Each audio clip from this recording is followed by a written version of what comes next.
Monsieur le Président de l'Assemblée générale, Monsieur le Secrétaire général, Excellences, Mesdames et Messieurs, Monsieur le Président, je vous adresse mes chaleureuses félicitations pour votre élection à la présidence de cette 78e session ordinaire de l'Assemblée générale.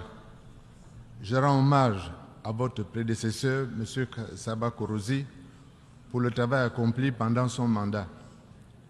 Et j'exprime la confiance de mon pays au secrétaire général Antonio Guterres dans l'action audacieuse et multiforme, ainsi que les importantes réformes qu'il entreprend en vue d'accélérer la réalisation des objectifs de développement durable d'une part et de promouvoir la paix et la sécurité internationale.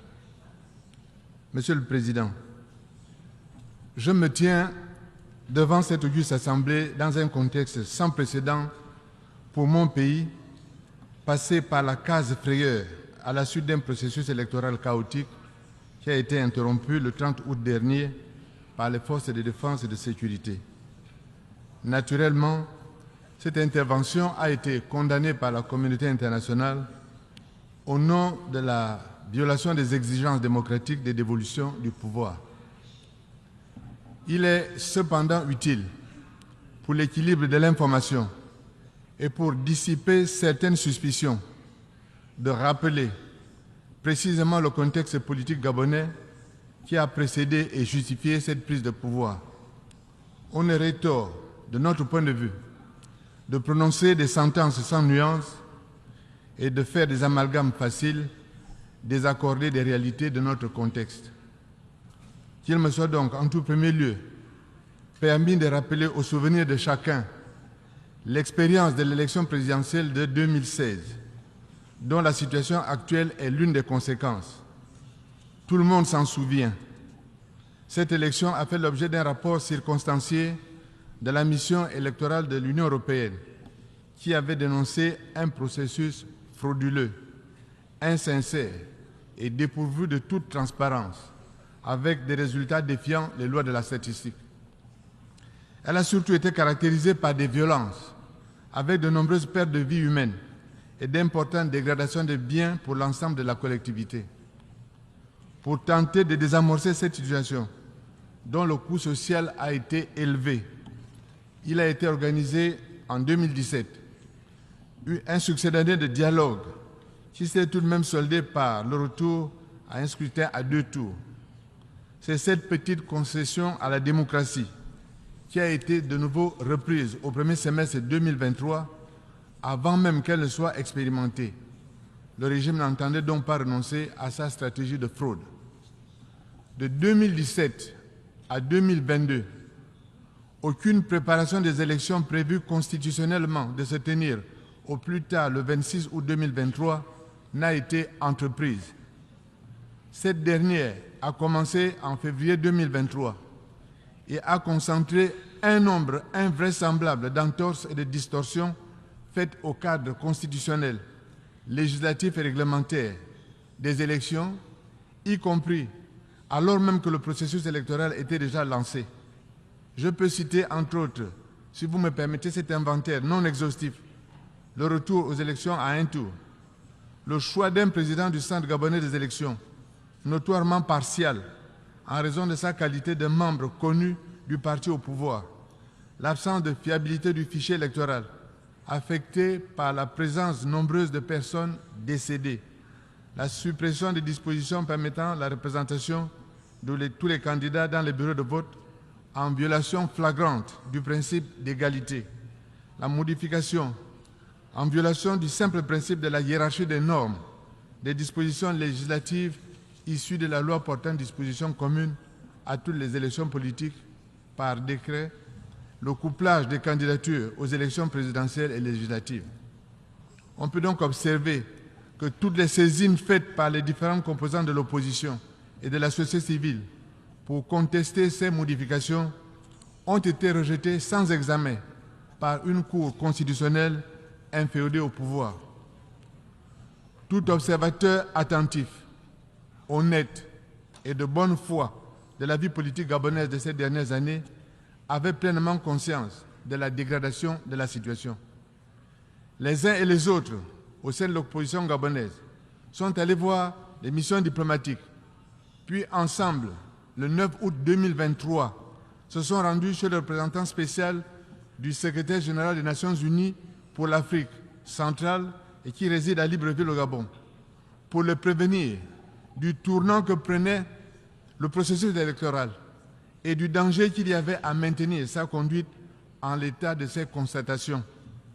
Or, je veux le dire ici sans ambiguïté, ni les acteurs politiques, ni les électeurs, personne n'était prêt à accepter une nouvelle forfaiture électorale.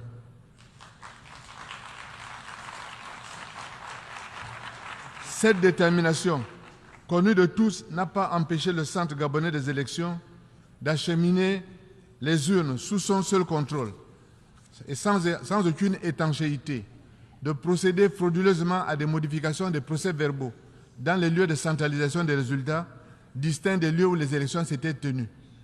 La prise en compte des résultats obtenus de cette manière ne pouvait déboucher le lendemain de la proclamation que sur des affrontements. Monsieur le Président, Mesdames et Messieurs, dans une telle logique, les forces de défense et de sécurité avaient le choix entre se préparer à réprimer ces protestations, avec le risque tôt ou tard d'être poursuivis devant les juridictions internationales en raison de leurs responsabilités, ou bien alors décider d'interrompre un processus frauduleux et dangereux pour la cohésion nationale. Elles ont choisi, en toute responsabilité, la seconde voie pour conjurer le risque d'un incendie dont l'embrasement aurait ébranlé les fondements même de la société gabonaise et n'aurait pas épargné les nombreuses populations étrangères vivant au Gabon.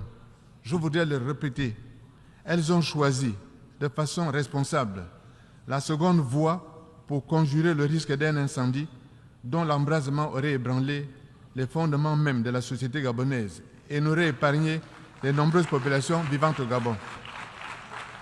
Il n'aurait pas été raisonnable ni responsable de laisser prospérer une situation confuse.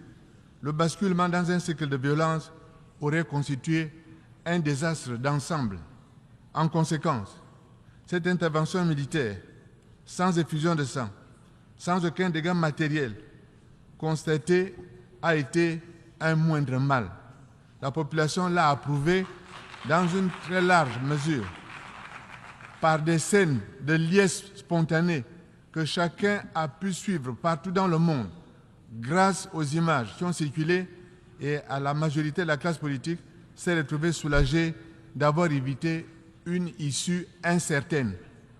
Dès lors, condamner un tel processus, c'est soutenir qu'il aurait mieux valu laisser les affrontements se faire et venir recenser ultérieurement le nombre de victimes, puisque personne dans l'opposition, personne n'était disposé à laisser ce énième hold-up électoral s'opérer. Monsieur le Président, Mesdames et Messieurs, si une telle intervention a été nécessaire, l'on ne saurait se contenter d'un statu quo.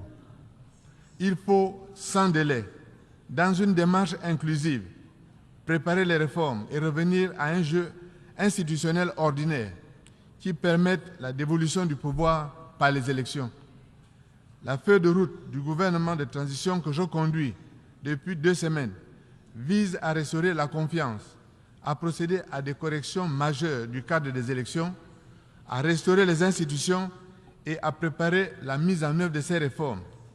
Les livrables attendus de cette concertation sont, à la suite d'une conférence nationale, l'adoption d'une nouvelle constitution, reflet de notre contrat social, ainsi que l'adoption d'un bloc législatif comprenant notamment une loi électorale garante de scrutin transparent, libre et crédible.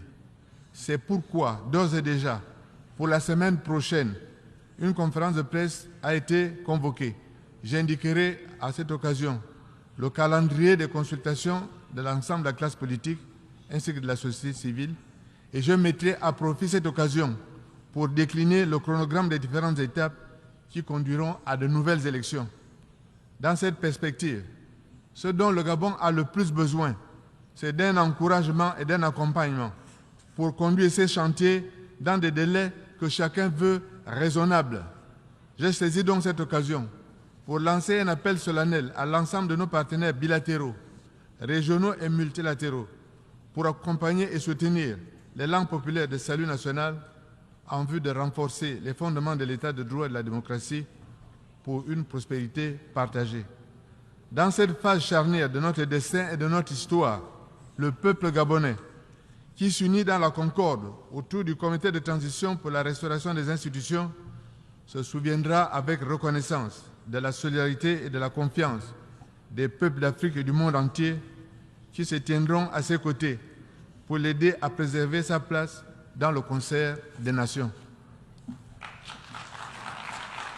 Monsieur le Président, 78 ans après la création de l'ONU, un cycle sans fin de crise continue d'assombrir l'aspiration et l'horizon de la paix durable entre les nations et au sein des nations. Les multiples crises de solidarité, crise sécuritaire, crise humanitaire, crise sanitaire, crise climatique, crise géopolitique, alimentent les sentiments de défiance à l'égard des institutions et mécanismes internationaux. En effet, de façon patente, le système de sécurité collective et indivisible prôné par la Charte des Nations Unies apparaît comme une fiction dans de nombreuses régions du monde, en proie au soubresaut de la guerre, notamment en Afrique, où la région du Sahel, la Corne de l'Afrique, la région des Grands Lacs sont devenus de véritables épicentres de l'instabilité. Dans la plupart de ces régions, la prédation des ressources naturelles constitue une source importante de conflictualité au point qu'elles deviennent une véritable malédiction pour les pays qui les possèdent. Monsieur le Président, nous nous trouvons aujourd'hui à un point d'inflexion qui exige de chacun des membres de la communauté internationale une réappropriation des objectifs de la Charte des Nations Unies et une réconciliation avec les aspirations des peuples du monde. Il est fondamental de reparamétrer le contrat social entre nations indépendamment de leur taille ou de leur envergure, en gardant bien à l'esprit que chaque peuple compte. Nous devons surtout recalibrer la projection de notre identité en tant que peuple du monde, en donnant la primauté chaque fois au dialogue sur l'affrontement, à la coopération sur la logique des camps qui s'opposent. Nous devons sans plus attendre procéder à une véritable transformation structurelle de l'architecture de paix et de sécurité de notre organisation, ainsi qu'à l'adaptation de nos mécanismes de promotion de la paix et de sécurité à un contexte global de crise et de conflits en constante mutation. C'est toute la pertinence de la thématique de la présente session, axée sur la nécessité de rétablir la confiance et de raviver la solidarité pour accélérer la mise en œuvre du programme 2030. Monsieur le Président, le Gabon affirme que la prévention est un outil plus qu'essentiel qui doit figurer au centre de nos actions si nous voulons une paix consolidée et durable. Les efforts de la communauté internationale en matière de prévention ont été jusqu'ici lents, peu adaptés, peu financés. En effet, l'absence de ressources adéquates affectées aux actions de notre organisation en faveur de la prévention et à la consolidation de la paix a hélas fortement contribué soit à la résolution de crises en période de transition ou à faire naître de nouveaux conflits. Notre génération a une responsabilité envers les générations futures, celle de leur léguer un monde plus sûr, un monde dans lequel les menaces à la paix et à la sécurité liées à la prolifération des armes de destruction massive est endiguées, un monde sans menace nucléaire. Monsieur le Président, il demeure un fossé considérable entre nos actions et nos engagements. Il est temps de le combler, notamment sur la question cruciale du financement de l'action climatique. Le Gabon a consenti plusieurs décennies d'investissement sur la préservation de la biodiversité et fait preuve d'un engagement constant dans la lutte contre les changements climatiques.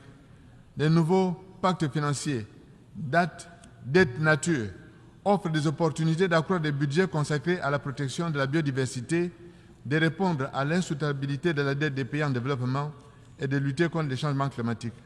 À travers ce nouveau mécanisme de financement, mon pays vient de bénéficier d'une restructuration de 3% de sa dette contre un engagement à investir 163 millions de dollars dans la préservation de nos écosystèmes marins. Nous devons aller plus loin dans cette dynamique. J'invite donc les partenaires financiers internationaux à multiplier les initiatives de conversion de dettes pour faire face aux défis du réchauffement climatique, de la perte de la biodiversité et du développement durable. C'est par une approche multilatérale et la réinvention de nos réponses que nous pouvons efficacement relever les défis multiformes qui se posent à l'humanité. Monsieur le Président, le programme de développement durable 2030 constitue notre feuille de route commune pour relever les défis mondiaux. Cependant, à moins de 10 ans de l'échéance, les progrès inégaux et insuffisants, la pauvreté, la faim, les inégalités sociales, les carences en matière de santé et d'éducation, l'absence de financement adéquat en faveur des objectifs de développement mettent fortement en péril la réalisation de cet ambitieux programme. Tout au long de la transition que je conduis, j'envisage de redoubler les efforts de mon pays pour accélérer la mise en œuvre de l'agenda 2030 en renforçant de façon pratique et pragmatique les politiques nationales et en encourageant les partenaires innovants entre secteurs publics et privés.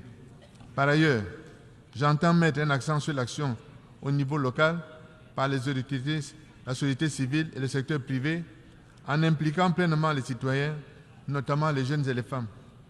Il est fondamental que la communauté internationale puisse accroître son soutien aux pays en développement. Des financements supplémentaires sont en effet nécessaires, en particulier pour les pays les plus vulnérables. Les différents sommets organisés en marge de cette session, notamment sur le financement du développement, l'ambition climatique, la couverture universelle, sont l'occasion pour la communauté internationale de concrétiser sa volonté d'action commune et d'accélérer la réalisation des ODD. Monsieur le Président, au sein du système des Nations Unies, l'exclusion et la marginalisation sont de redoutables prédatrices de notre vivre ensemble. L'Afrique doit pouvoir trouver sa juste place en tant qu'acteur à part entière de la scène internationale et non comme un simple enjeu géopolitique des puissances. En effet, plus de 78 ans après la création de l'ONU, le monde a complètement changé. Le contexte international a complètement changé. Le paysage géopolitique a complètement changé. La nature des guerres a littéralement été métamorphosée. La technologie a complètement transformé notre vie quotidienne. Mais la structure de nos institutions reste essentiellement inchangée, en particulier en ce qui concerne notre sécurité collective. Pour relever les défis de l'avenir, notre architecture de sécurité devrait refléter les réalités actuelles et futures. Nous devons effectuer une mise à jour de nos institutions internationales, de nos mentalités, de nos perceptions d'une paix durable, d'une prospérité partagée et du vivre ensemble. Nous devons réinventer les solutions aux menaces contemporaines, notamment le changement climatique et l'insécurité cyberspace. Nous devons faire face à la crise de solidarité internationale qui alimente les crises sous-jacentes sur les plans économiques, humanitaires, sanitaires ou alimentaires. Nous ne pouvons relever ces défis au siècle présent avec les outils d'un autre siècle. Monsieur le Président, à l'aune de ce constat affligeant, nous sommes convaincus de l'urgence d'agir pour donner notamment effet à 3 perspectives fondamentales, en même temps de rendre le système multilatéral plus crédible et plus inclusif. Premièrement, nous devons réformer le Conseil de sécurité sans tarder. Il doit être représentatif de la réalité d'aujourd'hui et des défis actuels et futurs. Deuxièmement, nous devons redéfinir nos règles et nos mécanismes pour faire face de manière adéquate à l'évolution de l'insécurité et du terrorisme. Il s'agit de garantir l'inclusivité et la solidarité de façon à ne laisser aucune place à la politique du 2 poids, 2 mesures. Nous devons également nous attaquer plus sérieusement aux causes profondes des conflits et des crises. Troisièmement, nous devons construire un nouveau contrat social, un nouveau pacte mondial entre les générations, entre les gouvernants et les gouvernés, entre l'échelle mondiale et régionale, en mettant un accent particulier sur les jeunes, les femmes, la société civile et le secteur privé. Dans ce nouveau contrat social, pour l'avenir, des passerelles en tout lieu doivent remplacer les murs. L'éducation doit partout repousser le carcan de l'ignorance et de l'intolérance. Le multilatéralisme doit prévaloir sur les postures unilatéralistes. et la logique du dialogue doit sans cesse prévaloir sur la logique d'antagonisme et des zones d'influence. Monsieur le Président, pour terminer, je voudrais souligner notre exigence de réponse aux générations présentes et futures. Cette solidarité intergénérationnelle est une exigence morale envers ceux qui n'auront pas d'autre choix que d'hériter des conséquences de nos choix d'aujourd'hui. Nous leur devons une réponse qui soit à la dimension de leurs peurs, de leurs besoins, de leur légitime aspiration à vivre en paix dans la dignité et la prospérité. C'est au regard de ces perspectives essentielles que nous avons pris nos responsabilités et que nous sommes résolus à engager, à inscrire notre action à la dimension des actions de notre peuple. Je vous remercie. On behalf of the Assembly, I wish to thank the Prime Minister of the Gabonese Republic for the statement just made. We have heard the last speaker in the General